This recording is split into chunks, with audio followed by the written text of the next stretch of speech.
have a report in here. We have it on the Yuba River. This is the lower Yuba, and I'm with PJ Bock. He's with Bock Fly Fishing. And how you doing, PJ? Well, not too bad, Rick. How about yourself? Doing great, doing great. All right, we are really warming up here, so things are kicking in. In fact, this weekend's supposed to be record temperatures, and so I know that things change on a dime in all these areas. And as far as the lower Yuba, how are things there, and what are you seeing in terms of conditions? You know, the fishing conditions are great, but the fish just aren't there. The flows are a decent flow, but it's just this doldrum time of year on the Yuba where fish are harder to find. You know, there's not as much dry fly activity, which is really what the Yuba is known for. So, you know, there's just not a lot of stuff going on right now. You could still probably eke out a few. It's just not going to be the numbers that we would see in the spring and the fall. Yeah. Okay. So but you're saying then it's not necessarily flows, but it's more temperature kind of driven? Yeah. I think it kind of all comes down. It all comes down to flows, I guess. But the flows right now are normal to what we'd normally see this time of year and normal fishing conditions. You know, that last time I checked, it was between like 650 and 800 cubic feet per second is what kind of the average was. And that's really good wading conditions on the Yuba. I mean, you can wade around really easily on the Yuba, and that's great for fishing because you can access a lot. So as far as those conditions go, yeah, it's pretty good. Air temperature wise, I think just because of the weird weather patterns we've been having, it's been throwing a lot of the bugs off. And I think that's the case on the Yuba and just about everywhere else. When we get a couple 100-degree days and then a couple of 60-degree days, it's going to mess with the bug life and the way they hatch. So I think that's one of the reasons why it's kind of slowing down right now. Also, June and July are kind of slow months anyways for the Yuba. Okay, especially and particularly the lower Yuba down there where it's slower and calmer and the whole thing. Now, okay, if you had to, and you were on those sections of river where it is tough, and given the lack of hatch and even though the flows are okay, the lack of that insect activity, how would you approach it? What is that kind of what you would do if you were on that stretch of water? Stay subsurface, get very low, keep it slow, the opposite? What are you thinking?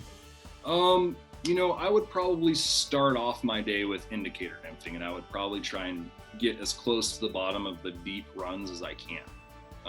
So I'm going to try and fish, 4 to 6 or deeper feet of water. Okay. The shallower stuff, I just don't think that they're going to be holding a lot in, and if they are, they're not feeding in that kind of stuff right now. So I would be looking for the a little bit deeper water, not necessarily faster, but deeper, and then just get down to the bottom. As far as flies go, I mean, rubber legs, and right now probably PMDs, whatever your favorite PMD nymph is, try it. I'm really big fan of the crackback PMD right now. That's one that's been working pretty much all over the North State, and it works really well on the Yuba. Another one that works pretty good for PMD hatch is the peaches and cream. That's another fly that I would throw. And you could probably get away with a few dries in the evening. There's probably a decent caddis hatch in the evening if you're out there and you can find where they're gonna rise to them at. It's just a matter of waiting for them to show themselves. Caddis hatch year round. It's just a matter of if the fish are eating them or not. Yeah, and then like you said, temperature wise, whether or not that you get this cold or hot swings and all that kind of stuff. Now, do you find when it's kind of tough going like this and kind of these doldrums on the Yuba in the middle of the summer, where do you cover a lot more territory and cover a lot more ground, or do you kind of think about it the opposite? Hey, I'm going to spend more time in these areas that I feel like that there are fish, and spend more time given the fact that it's a little slow? Well, honestly, my favorite way to fish the Yuba, whether it's fishing good or fishing bad, is I like to find out where the fish are. And usually if you can find where in the run the fish are, you can fish that same spot of all the runs. So most of the time what I'm doing is I'll pick a run and just really pick it apart. I'll fish from tail to the head. I'll fish everywhere in the water column. And then once I start finding them and it's consistent in the same kind of water, I'll look for that water. So I start my day off slow, working one run, and then once I figure out where they are, I'll cover quite a bit of water just picking up where they're at.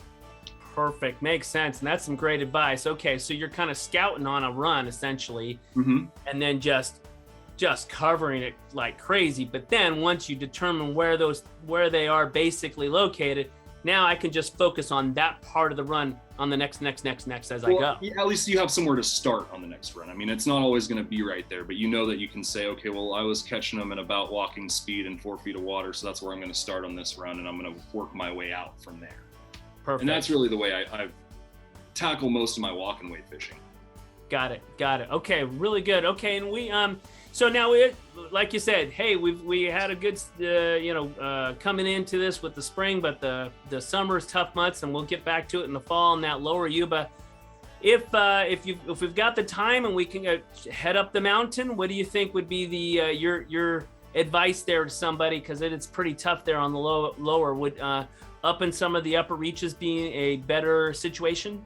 Yeah, definitely. This time of year when things start getting warm in the valley, it's definitely time to head up into the mountains. And whether you're going just north of on the South Fork of the Yuba or anywhere closer up into the Sierras, up into the mountain streams, you're going to find more fish, more bugs. The weather's going to be a little bit colder and really produce those hatches that you're looking for. And mountain trout are some of the dumbest fish in the world, man. They'll eat just about anything sometimes you throw in front of them. So it's really fun, if you can't catch those nice wild anadromous fish here in the valley, it's nice to just go up in the mountains and catch some wild trout somewhere. And up there I would use like hopper dropper is one of my favorite. I'll use a chubby Chernobyl and pick your favorite nymph. Bead head, no bead head, change the depth of that dropper. Start at 12 inches, go to 18, go to 24, just depending on where you're fishing at, how deep it is. And you'll be able to eke out dozens of fish just fishing that one method up there. Anywhere in the Sierras, really, this time of year.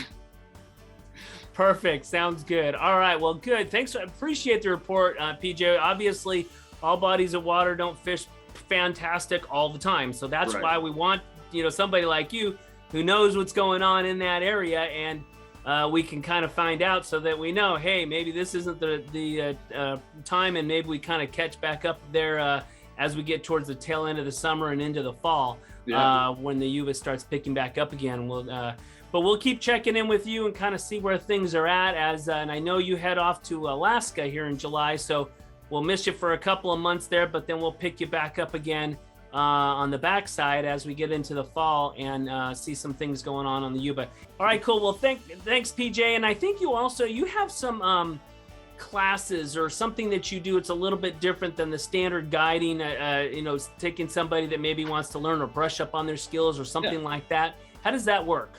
So I have classes and clinics is what I call them, and I have different names for them, but really what it is you call me and tell me what you want to work on, and I will take you out in the mountains, and it's usually a small stream. We're fishing, we're going to catch fish, but we work on whatever it is you feel like you need to work on. So if you're brand new to the sport and you want to learn a crash course, I've got a crash course. I call it a small stream clinic. We teach you everything from reading water to entomology, safe wading practices, casting mechanics, and we work on 4 or 5 different fishing techniques for the day.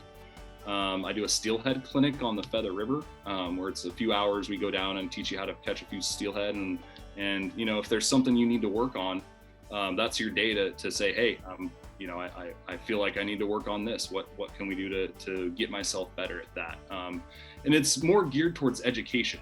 It's not so much geared towards catching fish. We might not catch 100 fish that day, but by the end of that day, you're going to learn enough to be able to catch fish on your own using whatever techniques we went through that day. That's the goal of my small stream clinics classes, is make sure that we go up into the mountains around Chico or sometimes a little bit further if it's smoky here, but usually I'm fishing like Deer Creek or the North Fork of the Feather River up Highway 70 Canyon, and there's just some great fishing opportunities, and your practice up in those places really go a long ways. If you are a beginner angler, put a little bit of work in and you'll catch a decent amount of fish, but the better you get, the more fish you'll get. So it's one of those places I like to take people and teach them because they're having fun all day catching fish, but they're learning something on top of it. Fantastic. Perfect. That sounds cool. Cool stuff. All right. And real quick, can you give everybody how to contact you for that, or regular guiding, walk and wait, or however, whatever they want to do? Give me your contact information. Yeah. So you can always reach me at, you reach me by email, first of all, pbock3311@rocketmail.com. You can call me. My telephone number is on my website. My website is bockflyfishing.com, and also on my website I have a message me post thing that you can go on there and type in your message to me, and if you have questions you can reach me that way too. So I've got a Facebook at Bock Fly Fishing. I've got Instagram at Bock Fly Fishing. You can hit me up any of those ways, and we can get you taken care of. Perfect. Thanks a lot. Great, yeah. PJ, appreciate it. Yeah. And I'll also I'll put PJ's website and email in the post so that you can click on that too, but you got it there as well. And you can always contact us here at the Backcast, and we'll get you a hold of PJ. And like you said, he's got those traditional guiding like you would normally do, but also those classes or clinics as he describes them, which sound really cool. If you're looking at any of that or interested in learning about any of that, let us know, let PJ know, and he'll get you hooked up there on the Yuba or up in the mountains, depending on where it's fishing best and where it'd be most appropriate for what you're doing. So appreciate that report on the Yuba River, and we'll see you next time right here on the Backcast.